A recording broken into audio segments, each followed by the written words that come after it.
अमरनाथ पूर्व येथील भटक्या समाजाच्या वस्ती असलेल्या झोपडपट्टीत भीषण आग लागली होती। सदर वस्ती अमरनाथ पूर्व येथील नवीन नाट्यगृहाच्या शेजारी आहे। येथे साधारण 40 घरे आहेत। त्यामध्ये 10 घरांचे सर्व सामान जळून खाक झाले। कपडे, राशन, महत्त्वाचे कागदपत्रे, प्लास्टिकची भांडी, रोख रक्कम हे सर्व जळून खाक झाले आहे।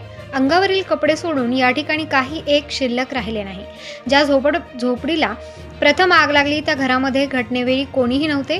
चौकशी केल्यावर असे आढळले की शॉर्ट सर्किटमुळे आग लागली होती व ती आजूबाजूच्या झोपड्यांमध्ये असलेले 9 गॅस सिलेंडरचा स्फोट झाल्याने आजूबाजूला जास्त प्रमाणात पसरली। सदर आग विझवण्यासाठी अमरनाथ अग्निशमन दलाच्या जवानांनी प्रचंड मेहनत घेतली।